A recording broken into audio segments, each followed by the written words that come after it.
Alice's Adventures in Wonderland, written by Lewis Carroll, narrated by Mark Walkman and Madeleine Glaston. Alice was beginning to get very tired of sitting by her sister on the bank, and of having nothing to do. Once or twice she had peeped into the book her sister was reading, but it had no pictures or conversations in it.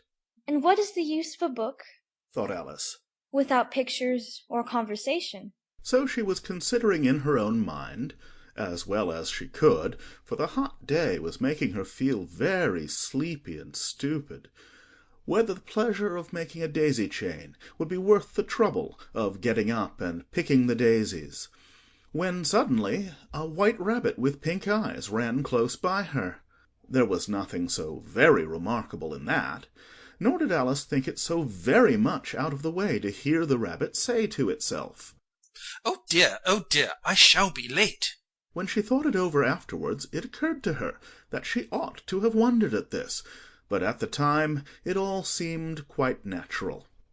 But when the rabbit actually took a watch out of its waistcoat pocket, and looked at it, and then hurried on, Alice started to her feet, for it flashed across her mind that she had never before seen a rabbit with either a waistcoat pocket or a watch to take out of it. And burning with curiosity, she ran across the field after it, and fortunately was just in time to see it pop down a large rabbit-hole under the hedge. In another moment, down went Alice after it, never once considering how in the world she was to get out again. The rabbit-hole went straight on like a tunnel for some way, and then dipped suddenly down, so suddenly that Alice had not a moment to think about stopping herself, before she found herself falling down a very deep well. Either the well was very deep, or she fell very slowly, for she had plenty of time as she went down to look about her, and to wonder what was going to happen next. First she tried to look down and make out what she was coming to, but it was too dark to see anything.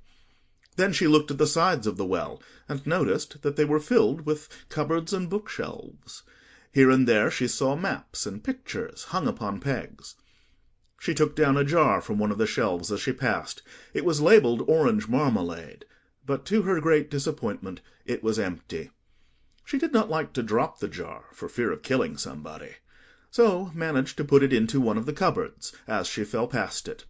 "Well," thought Alice to herself, "after such a fall as this, I shall think nothing of tumbling downstairs. How brave they'll all think me at home!